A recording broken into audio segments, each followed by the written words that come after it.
Started. Okay, so welcome to our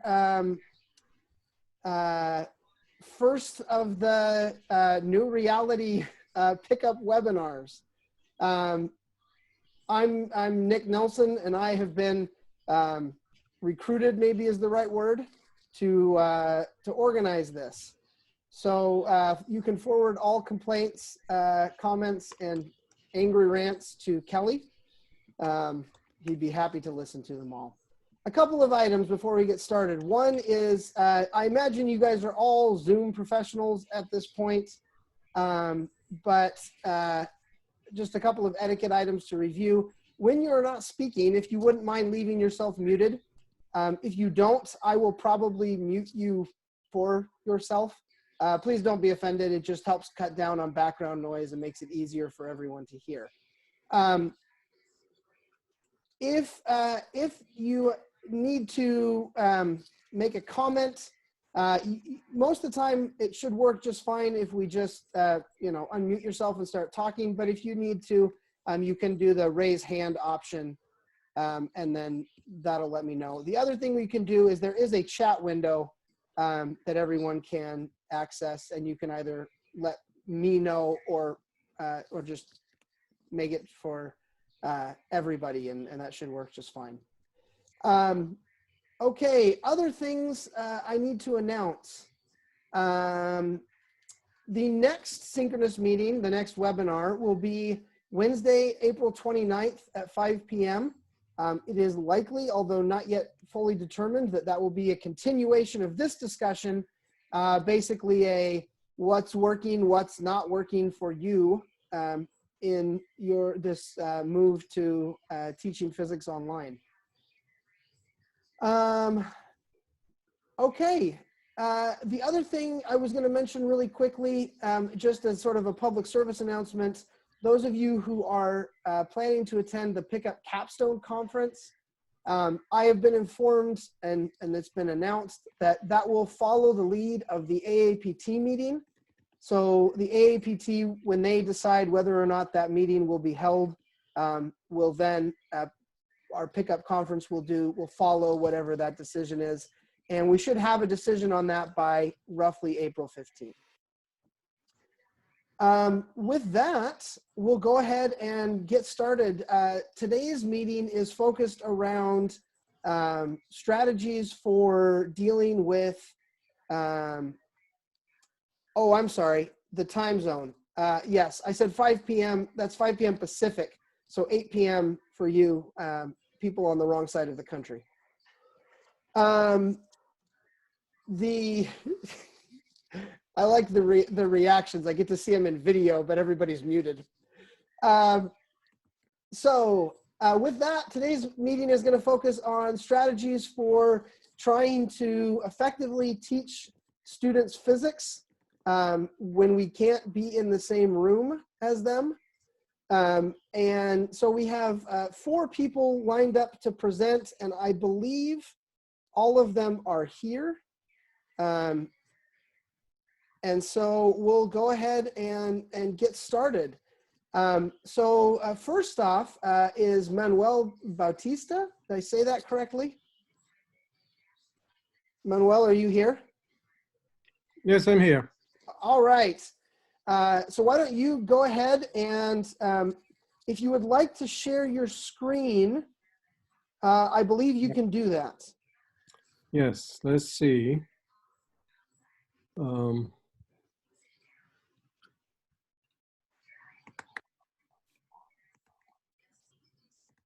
Gosh.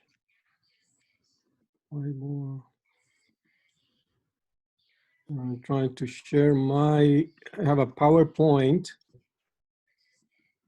with just a few slides. Where is it? Here. Was that showing?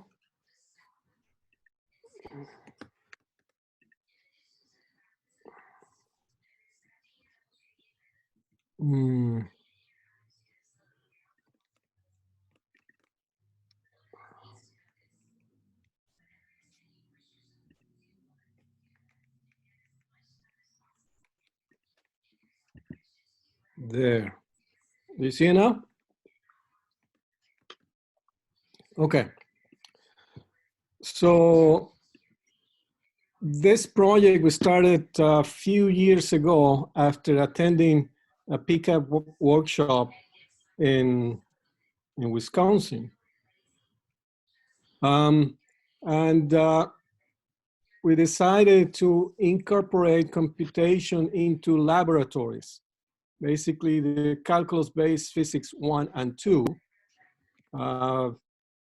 Two faculty were there, Manuel, myself, and Zbigniew Chajecki. And then a number of graduate students that were teaching assistants have worked with us in the project. And so I'm gonna tell you very quickly what we did and then how we transitioned to online. The goals were to improve laboratories by introducing computational modeling as integral part of the experimental work and maximize pedagogical value. And then, so for physics 1, we did all the numerical model with Excel sheets. And for physics 2, we used Python on Anaconda notebooks.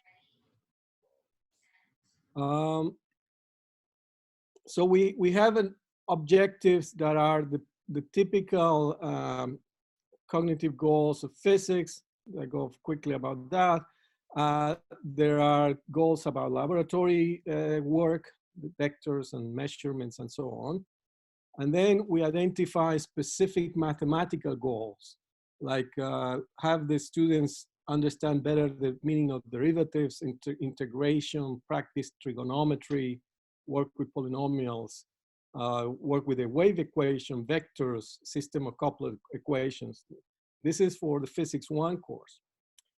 And then we identify numerical goals, like evaluate derivatives, first and second derivatives using numerical techniques, looking at boundary conditions on functions, evaluate the functions, work with significant figures, learn the meaning of do loops as part of programming, conditional statement, logical variables, modular programming, writing your code, good practices, documenting, testing, validating, debugging, and extrapolating your results based on the model beyond what you can do with an experiment, and linearize and discretize equations, and then being able to solve them numerically.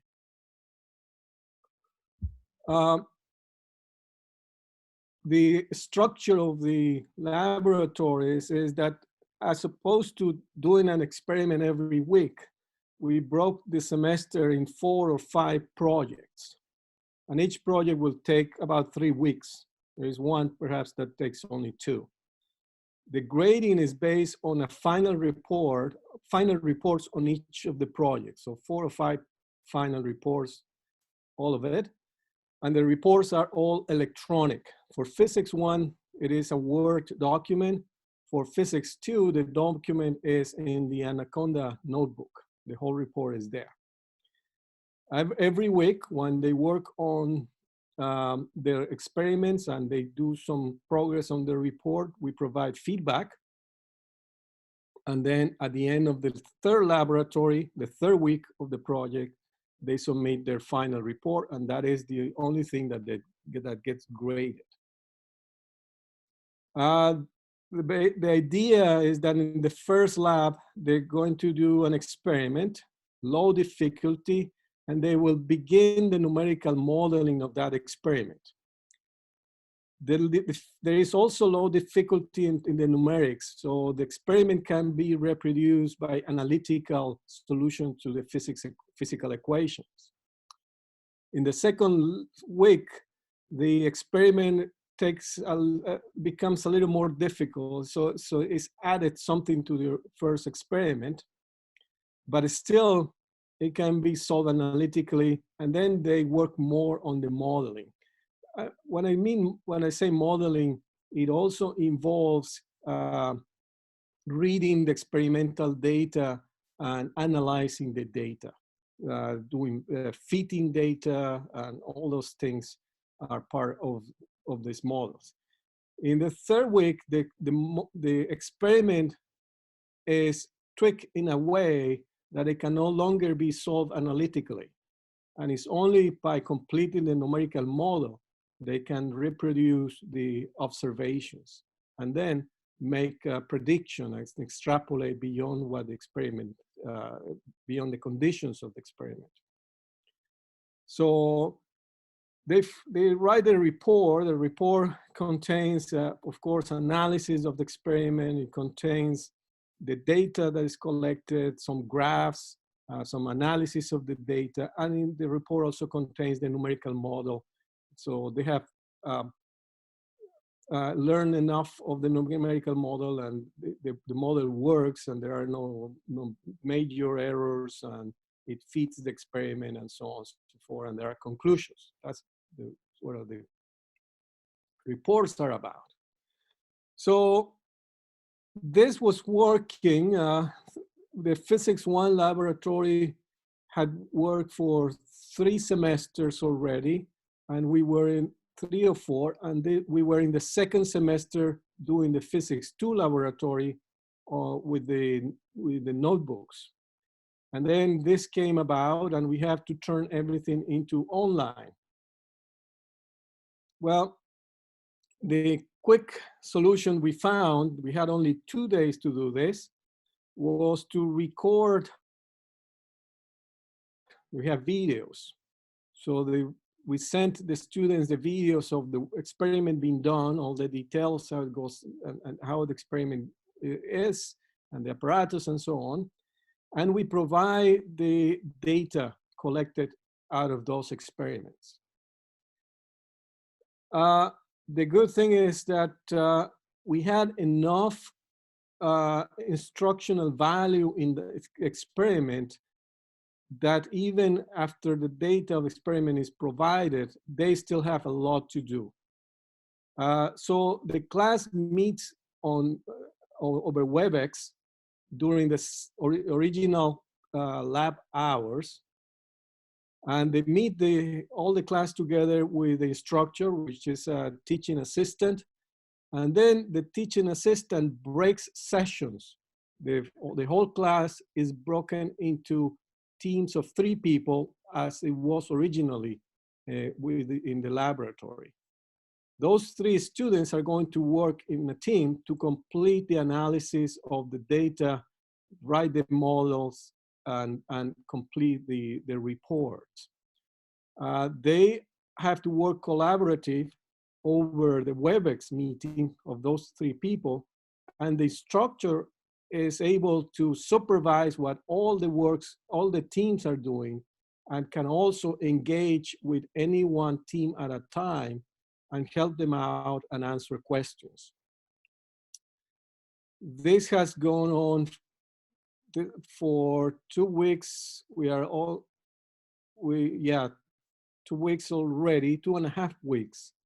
And the teaching assistants report, somewhat to our surprise, that it is actually working. The students are engaged.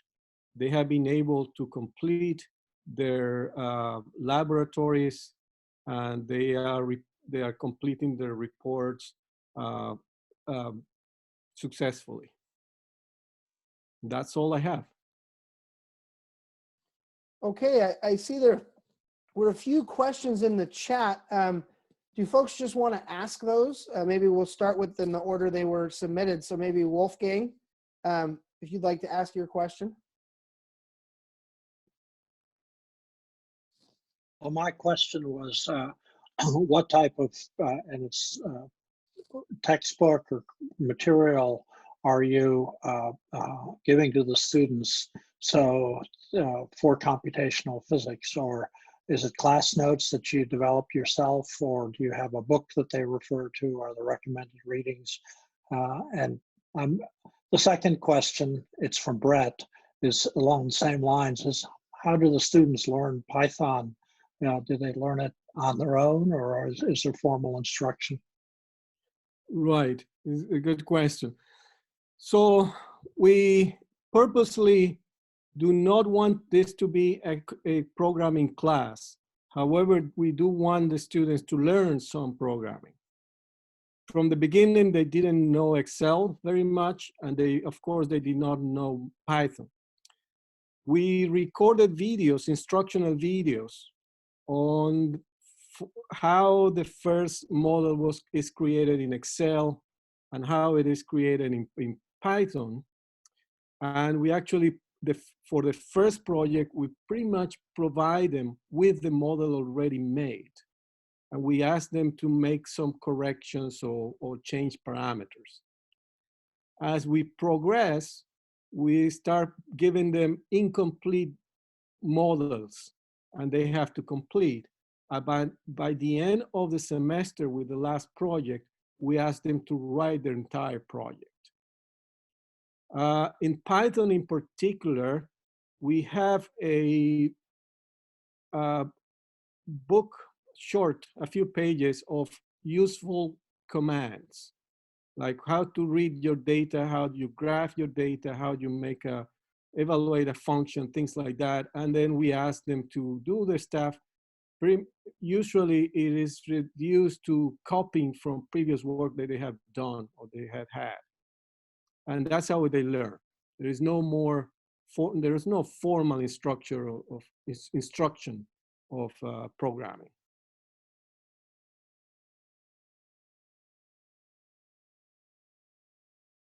Let me ask my second question that I had.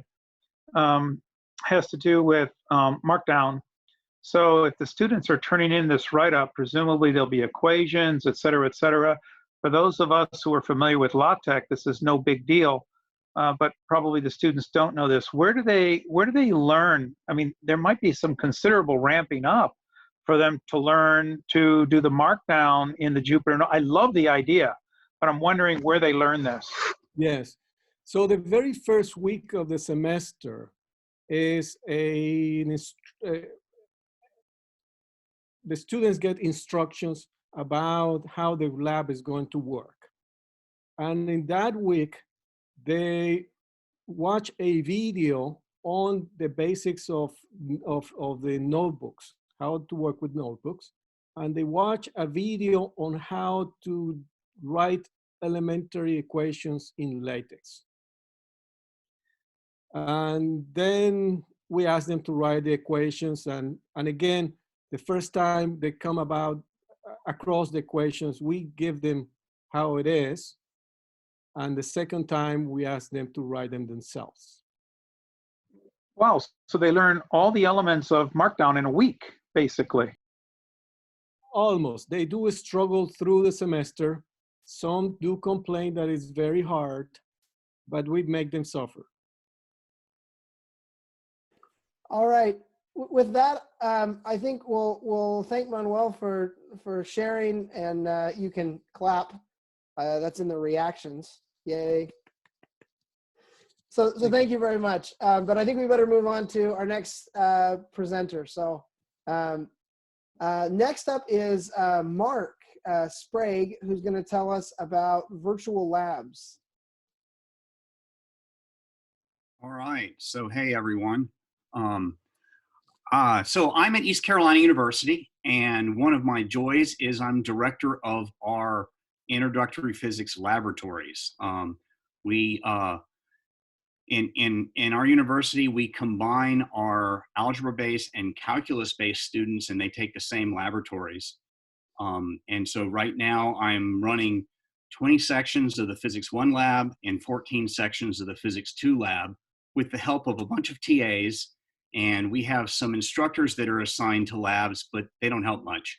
My collaborator on all this is Steve Wolf. Are you there, Steve? Hey, everybody. He's going to help me give this presentation. So let me open it up, and I will start. All right. So I'm going to tell you a little bit about our transition to online labs. I hope some of this won't or I think some of this will probably sound familiar. Steve, you want to take it away and give this part? Yeah, I'll go ahead and get started. So we've got NSF grant to study science practice transfer between the disciplines. And so that actually necessitated us writing an entirely new lab curriculum. That means that we're using a model that's called argument-driven inquiry, and that has multiple phases. So we run it over a course of 4 weeks, 3 weeks in class, and the 4th week happens online already. And in each phase, a different thing happens. So the first phase, we've got session 1, that happens in the classroom. It's a pre-lab investigation. So that's where we go through the sort of basic measurement type that we're going to have students make that day, make for that investigation. We familiarize them with the kinds of lab equipment that they'll need, the kinds of computational tools. We focus mostly on Excel, but we tell them that we will support other modes, but most of the students use Excel. So they get to practice what kinds of formulas they need, how to do symbolic manipulate, how to do cell references and things like that in Excel. And so they do the pre-lab in class. The next week, they do a proposal development and they begin their inquiry investigation. So, for example, we have a question guiding each argument, and we, for example, for one of the labs, is the collision between two marbles elastic? And so they need to develop a procedure for acquiring that data. They need to then get that procedure approved. They need to go out and acquire that data, and then they need to analyze that data and draw conclusions from that data. And we find that takes them about another week in lab. And that brings us to week 3. And that is they complete their inquiry investigation if they haven't quite finished it all up or things like that. But then they do an argumentation session. So an argumentation session is very much based on a poster session all of you are familiar with. They all make whiteboards. They put what they got. They put how they got it, and then they go circulate around. Yes, yes, Ernie. Teaching assistants approve all the proposals in week 2.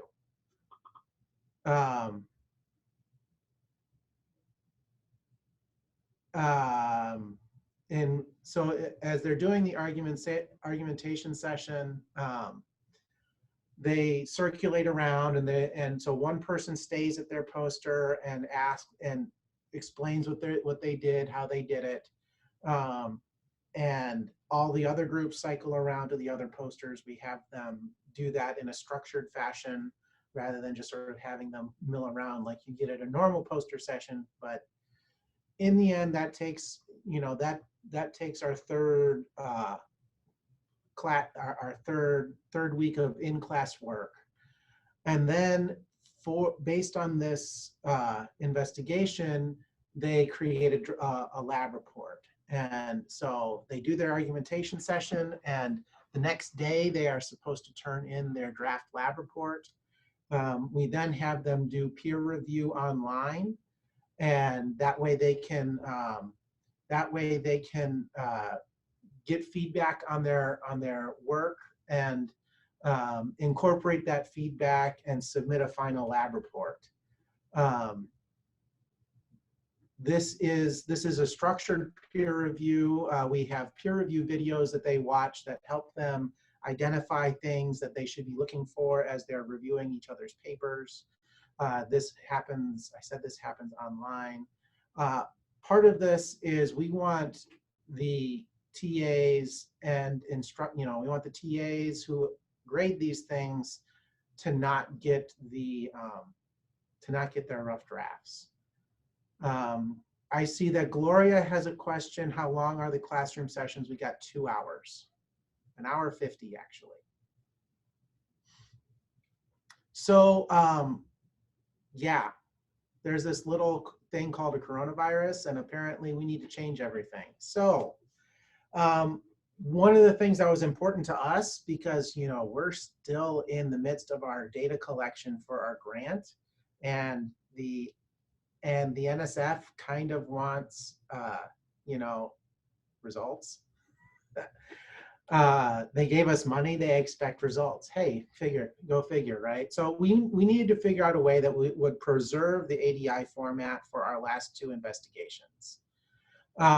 So we sort of asked ourselves the question, how can we change our delivery while maintaining our focus on science practices? And we asked ourselves 2 questions. What do we need to do together, and what do we need to do apart? And we decided that the proposal approval and the argumentation session still needed to happen synchronously. So we worked on ways to make those happen synchronously. And we worked on ways to let data collection, data analysis, and the peer review, hey, at least peer review is already done, right? So one thing checked off the list. And so Mark is actually going to talk a little bit about how we actually accomplished all these things. All right. So like Steve said, the data collection part, we decided they can do offline. And so what we do is the pre-lab part, we assign to the students to do offline in an asynchronous way before our proposal session, which happens live in class. So the proposal session, we use WebEx for the TA to get the class together and give some sort of introduction. This is what you're going to do. This is a full overview of what you're going to be dealing with. And then we end the proposal session and we send each lab group to discussion boards, which are on Canvas. And we tell them that they are to come up with a proposal and post it to their discussion board. And then the TA monitors discussion boards and gives feedback and hopefully approval by the end of class time.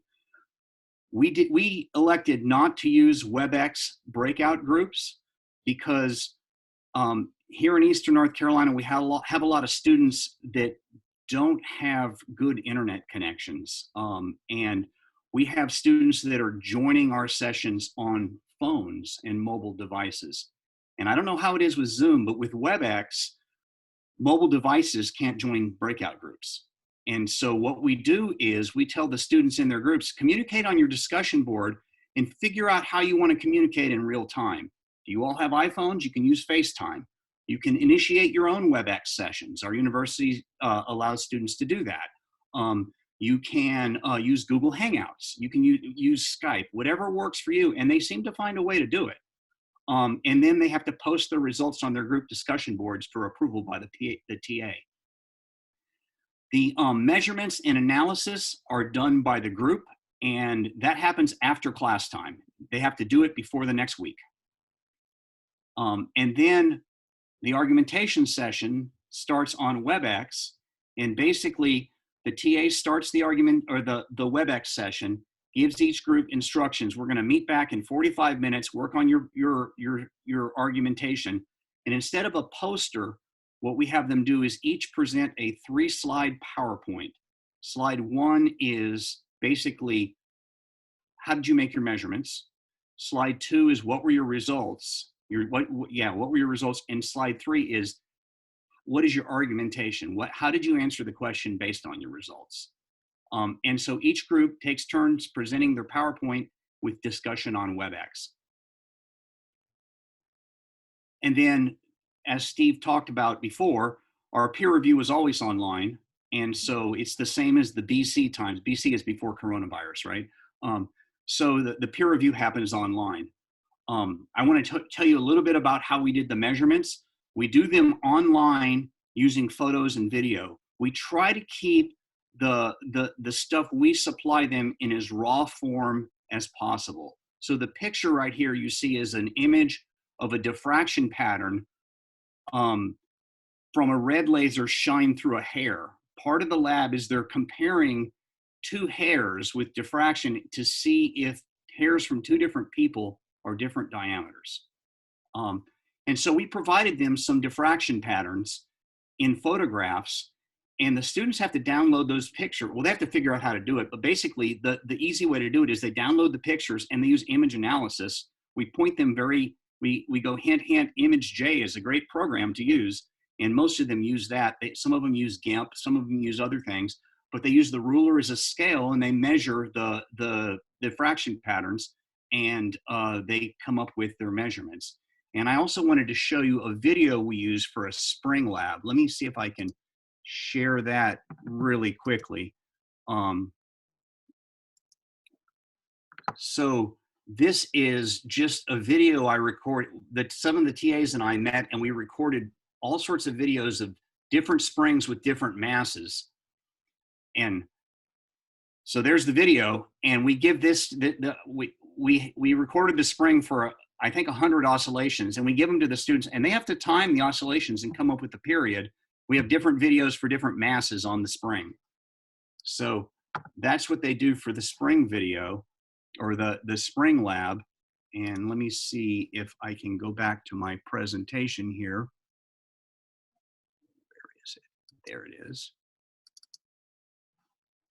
And then one of the pre-labs, we do a simulation on trinket. So I just wanted to share that with you really quickly, if I can find it.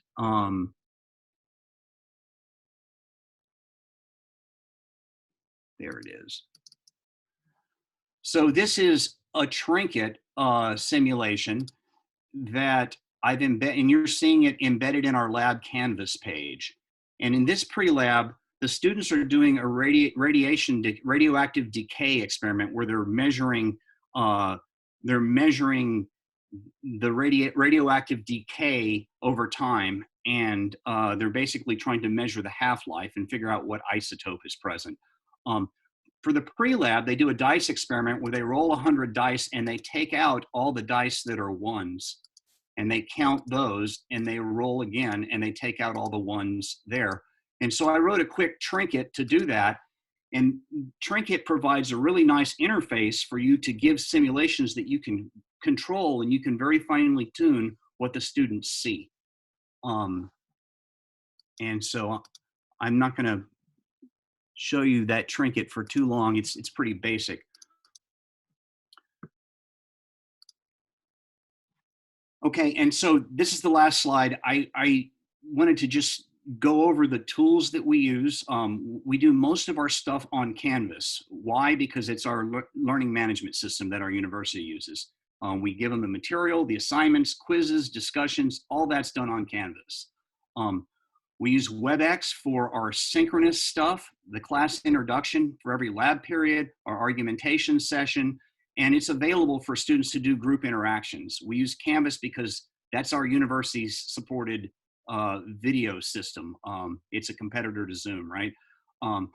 We use our online peer review. We use a site called peergrade.io. It is awesome. It is much better than the peer grade that's built into the peer review built into Canvas.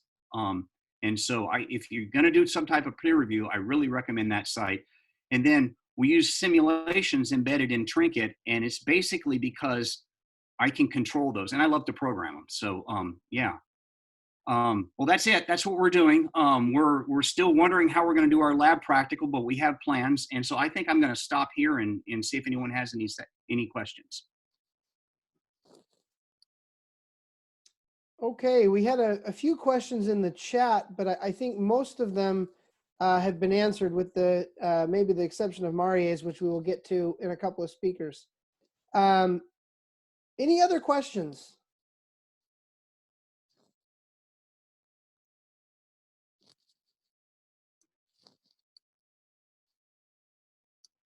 Okay. I see somebody asked how big the videos were. They are fairly small. But we're using Canvas Studio to upload the videos, and when we embed them in our course, we provide a download option so people with slow internet connections can download the videos before they analyze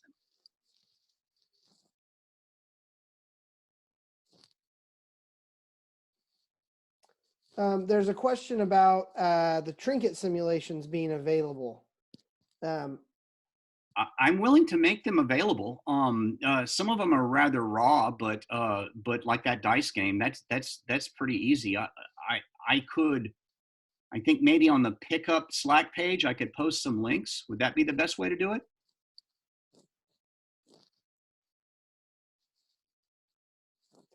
I was going to ask just really quickly, how is it going so far?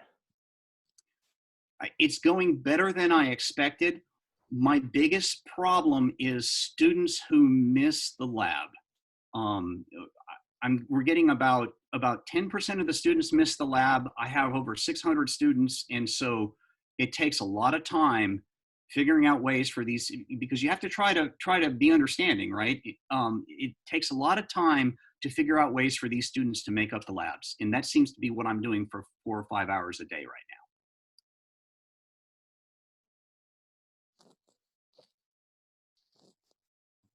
Okay. Well, we will stop there then, and let's give Mark a round of applause. And we'll move on to our third speaker for today, which is Tim Atherton, who's going to tell us about a project-based computational physics class. Hey everyone, thanks for the opportunity to speak. I am going to share my screen and show you a little bit about virtualizing our project-based computational physics course. And so the context for the course is it has 27 students ranging from sophomore to grad students, big mix of majors. Physics, math, and CS all have some prior programming, but that could be really divergent in what that means. As with, I think, a few other people here who are teaching similar classes, it's all project-based, there's minimal lecturing. Most of the class time is used for group work in teams of 3 or 4 students. We're actually already using Slack as our primary communication platform.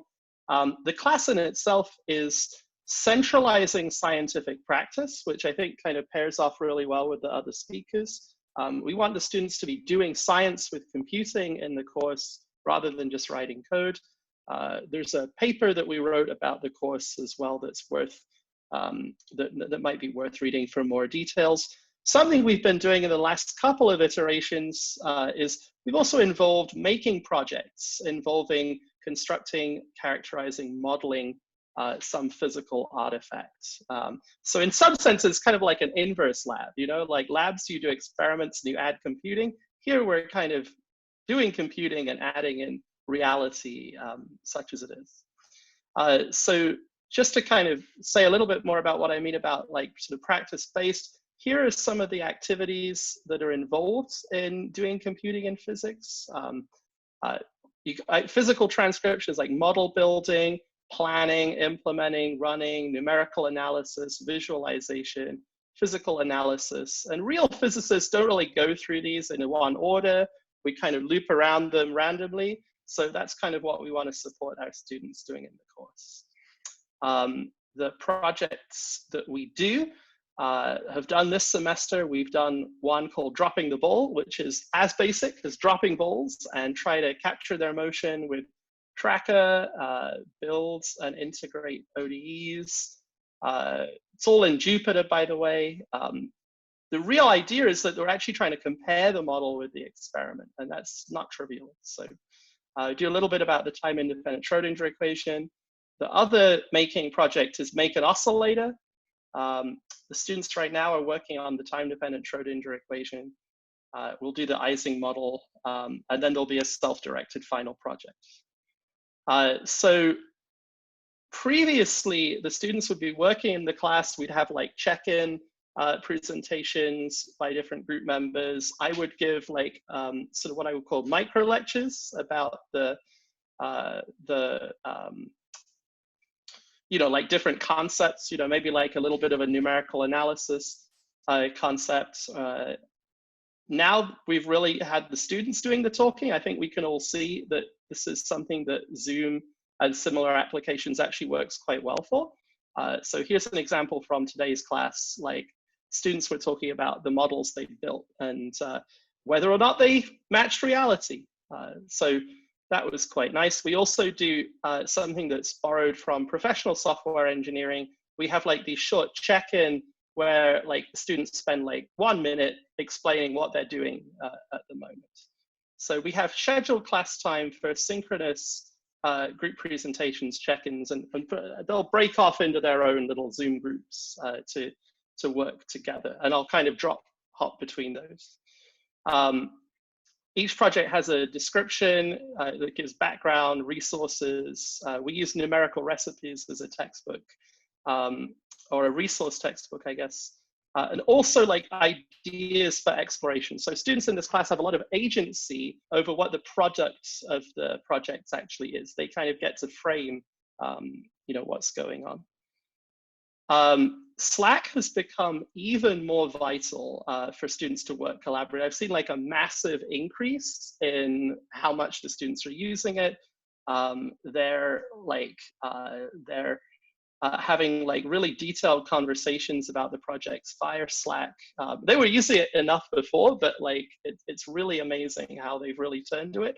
One thing that's been really good is that you can integrate Zoom with Slack, and so people can actually launch a Zoom from within a Slack,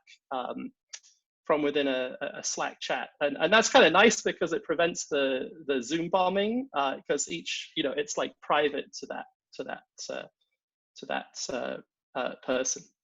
I've also used EduCreations, so where I would like give a short like talk about a particular concept, I now make a video and share the link with the students. So this is like a frame from one kind of explaining how to discretize a differential operator. And the making projects, you know, this was an example of something, one thing a group made. They ended up making a Newton's cradle. They filmed it in slow motion. They're going to track all of the pieces. They ended up building a model and figuring out could they get it to could they predict the behavior of these systems or not? And this group did actually. Thankfully, I mean, there aren't really very many positives right now. Honestly, it's a pretty awful situation nationally and certainly here in Boston. But you know, this actually, they've managed to get their data, and now, you know, since the shutdown, we've you know, they've been able to do their modeling, and this actually kind of was a very interesting thing because several students expressed like, oh my goodness, I'm not going to be able to get any more data. And you know, we had a whole conversation about how in high energy physics, like you don't necessarily control when you're getting the data, and that was kind of a real revelation to some of the students, which I thought was pretty cool. So overall, like this kind of pedagogy, and I know that a lot of people actually on this call are doing somewhat similar classes. I think initially, like, it appears to be quite robust against the transition to the online environment. Having high quality tools is really key. You know, I found Slack much better than Canvas, to be perfectly honest with you. One thing I've really noticed is that the students, now that they're juggling a lot of online classes, like, and previously their lives were a bit more structured maybe in some ways, like time management seems to be a big issue. And I've had to have a lot of conversations about tools for time management in the course as well. The other thing is that in person, I would be able to like wander around the whole class like at least twice whilst we were physically present. Getting between Zoom meetings is pretty time consuming, and I've noticed that it's been very hard to like see everyone. So we've had like a lot of meetings outside of class as well. And then obviously like making things is a big challenge. Some of the students really want to try doing like they really like the making project, so they want to try and do it at home with household materials, We're going to try using Firefox, which is a very common cell phone app to do that. It might be a cool way to try to do labs at home. I know everyone's reaching around for solutions there. I should also mention that, you know, this is part of a research project, so we have a lot of data from this class that we're analyzing. I was very much hoping to talk about it at AAPT and at the PICUP workshop. So hopefully, you know, even if those are virtualized too, we'll get to tell you a little bit about the results then. So thank you for your attention. I'm happy to answer questions. I see there are probably quite a few in the chat. So. All right. There was some discussion in the chat about Slack. So maybe you could talk about why you chose Slack before this all happened. What was the motivation there? So I spent quite a lot of time, you know, I did a very unusual kind of sabbatical. I did a sabbatical where I was immersed in the tech sector, and I spent a lot of time in companies. And the #1 tool that is used in the rest of the world outside academia is Slack, and you know, for collaborative working. The #1 programming sort of environment that people are using is Jupyter, for example. And I really wanted the students in my class to be working with the tools that they might actually use in their careers. I'm not a high energy physicist, but I know that in many high energy collaborations, they're using Slack. In my research group, we use Slack. So I think it was really the design goal for this class is to really match everything where possible to the professional practices in the discipline. And Slack seems to be like what we're doing right now.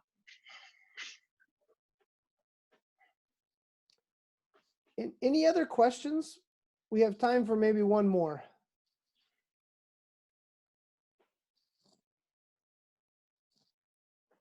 Okay, well then let's thank Tim again, and here we'll get the round of applause.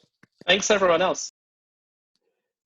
All right, our last but not least speaker is Larry, who's going to tell us about take-home labs and oral exams for upper division courses. Thank you. And I think just to let people get to bed at an appropriate time, at least on the East Coast, maybe I'll just talk about oral exams. You should see a slide here. Do you see a slide? Good. Okay.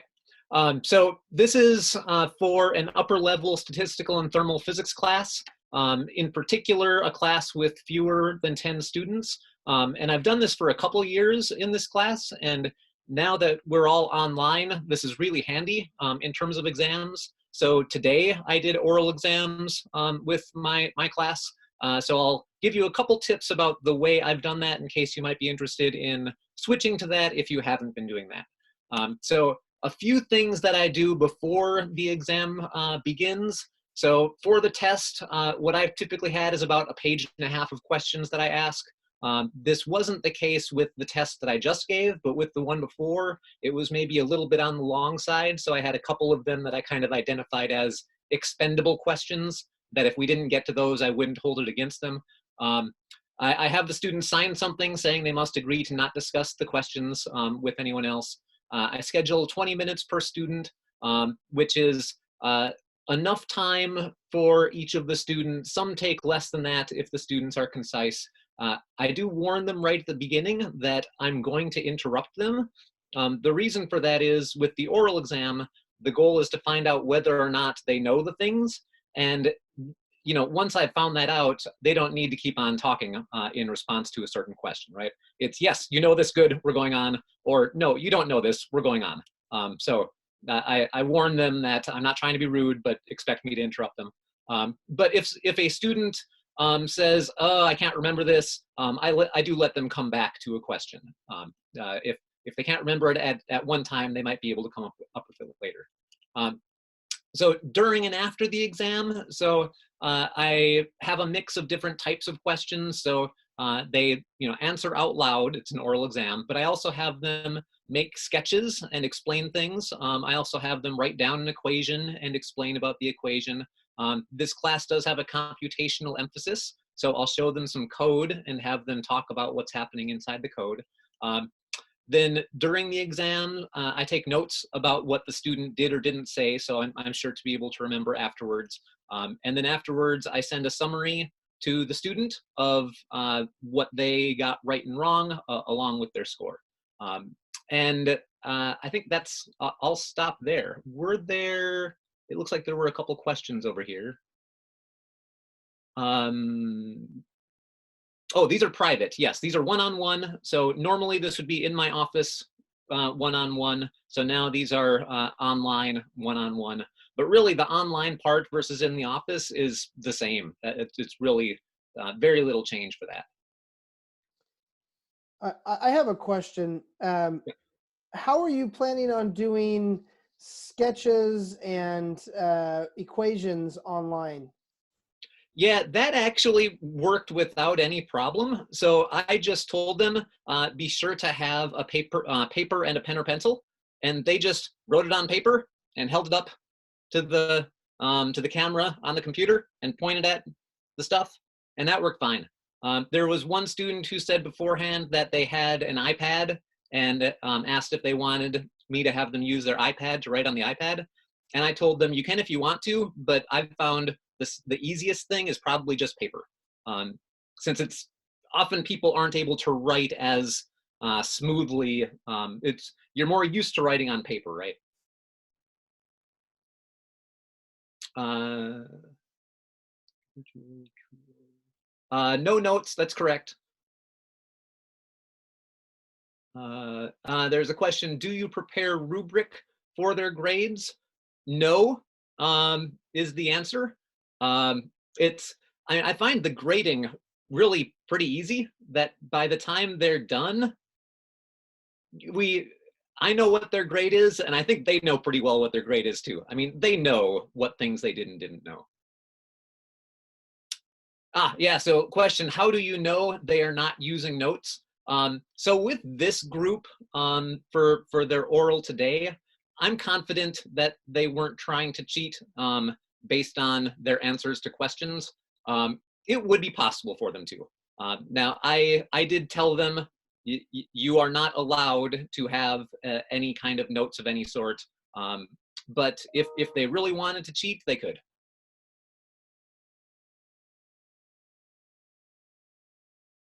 Any other questions?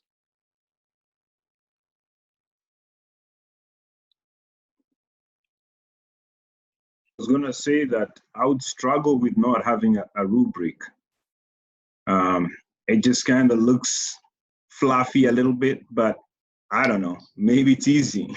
Yeah, well, with each question, it's clear, yes, they know it, or no, they don't know it. And so then really it's just a matter of what fraction of the questions they knew. Larry, could you give us an example of a question you might ask? Sure. So for their oral exam today, it was on from Schroeder's book. It was chapters 4 and 6 and a bit of chapter 5. So the first questions were about chapter 4, which deals with refrigerators, the refrigeration cycle, and engines and efficiency. So the first question was, in a refrigerator, there are 4 steps in the refrigeration cycle. What are the 4 steps in the cycle, and how does the refrigerant change in each of those 4 steps?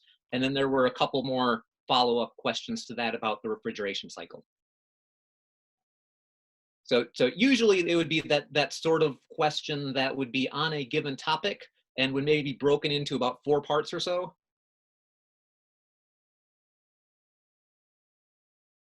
Does that answer, Wolfgang? Any other questions? I had a question about sort of nuts and bolts things. So you said you schedule a 20-minute period and you had less than 10 students. How long did it actually take you to do all of this? So each one that is done in 20 minutes, and I don't really spend more time afterwards. I have not yet sent my email to each of them. That'll take a little while, but not a long time. I mean, I have my notes of which things they didn't know. So I'll just say, you missed this and this and this, here's your score. So that's not a lot of time there. Here's the answer, Larry. Ah, yes. Yep, Schroeder's book.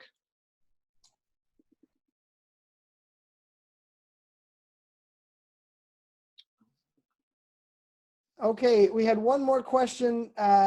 If they ask for a second chance. No. No, I wouldn't give a second chance, no. I'm just mean. And one last question. What motivated you to go from written to oral exams? And do you find an advantage of one form over another? So for a small class, I really like the oral exams because I feel like you're really assessing more directly whether or not they know a given thing. You're taking away, are they confused by this question, right? That if they might have been confused by a question, you can talk about it a little bit and know that that's not the problem.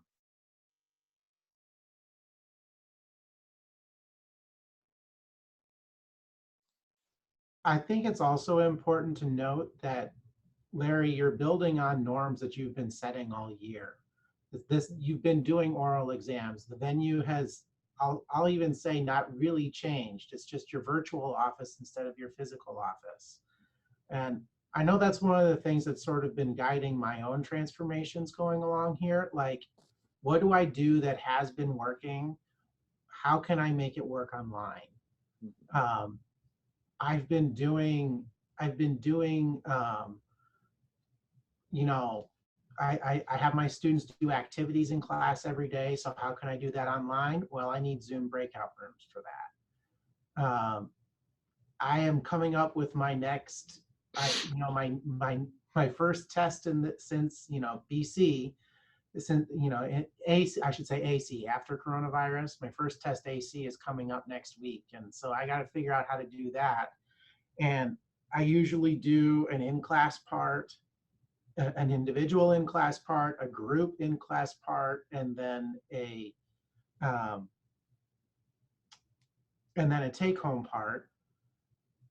So I think I'm going to try to figure out how to make those three things still happen as best I can,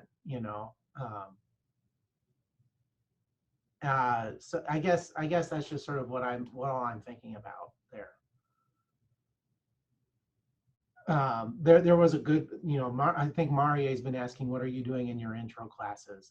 And that is what I'm doing. I'm going to try to just keep using the same tools we've been using and just try to, make sure that I'm shifting my questions so that it's not the same questions that I have used a lot. Or I'm going to be writing a lot of test questions this next week. I'll put it that way. Okay, well, I think we better stop there. Let's give Larry a virtual round of applause. And thank you to everyone that presented. And generally, I wanted to say thank you to the community at large. I had a overwhelming number of volunteers to talk about what, at least for me, has been a very painful transition. So I very much appreciate the willingness of the community to share what's working, what they're trying, and how everyone else is coping with all this. I am going to shut down the recording now.